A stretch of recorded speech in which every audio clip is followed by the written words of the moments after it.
A e dini se rreth 50% e pacientëve të cilët vinë në për urgjenca dhe kanë ankesa difuze, që do të thotë ata nuk mund të përcaktojnë se çfarë problemi kanë. Për shembull, këta pacientë kanë një simptomatik shumë difuze që as ata vetë, as në mjekët nuk kemi taft të themi se çfarë kanë.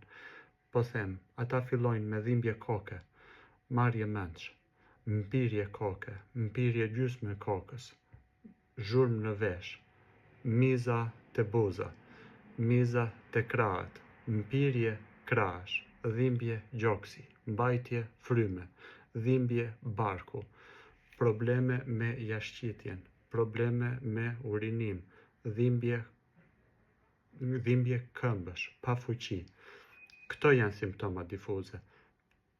Nuk ti të thuash, o vllare ti thuash, ku e ke ti? E ke këtu në kokë apo e ke në këmbë? Ku e ke problemin?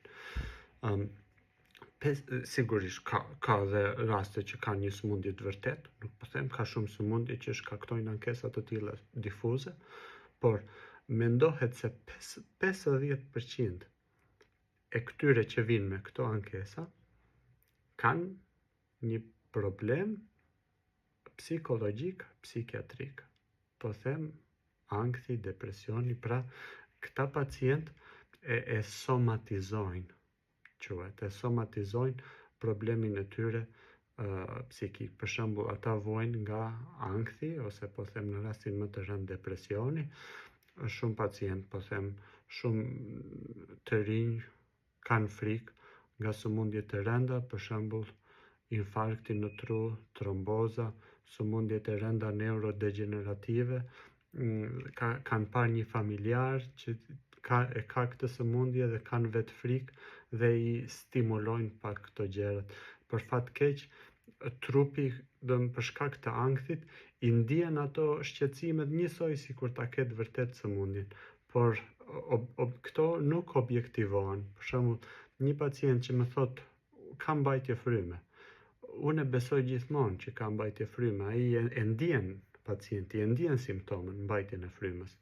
Por një pacient që thot ka mbajtje fryme dhe i ka ato vlerat katastrofe, po them, e ka saturimin 80%, e ka atë analizën e gjakut, gazet në gjak i ka katastrofë, është tjetër, dhe një pacient që thot ka mbajtje fryme dhe ka tëra, frekuencën në rregull, pulsin në rregull, tensionin në rregull, gazet në rregull, saturimin në rregull, është një pacient tjetër. Prandaj, me këtë duhet të thoja që çik më shumë me folur me pacientët është shumë e mirë, dhe shumë shpesh kur këta pacienti pyet si ke qenë këto kohët e fundit, si po kalon? Unë e besoj, rreth 50% e tyre, nga eksperienca ime, rreth 50% e tyre thonë kohët e fundit kam pasur shumë ankth, kam pasur shumë stres për shkak të punës apo për shkak të... Dhe kur i pyet, po ke ndonjë çik ankth? Jo, thon, ankth nuk kam. Pse?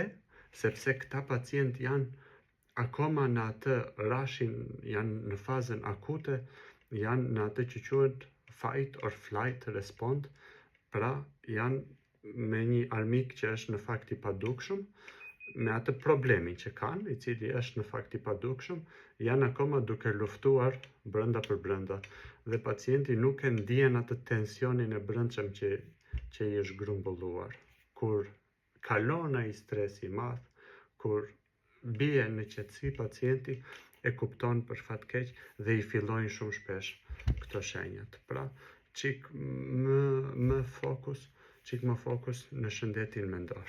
Si kardiolog që jam, më duhet përballem shumë shpesh me këto gjëra, dhe prandaj mos më shani, mos më thoni e bëra çdo gjë psikologjike.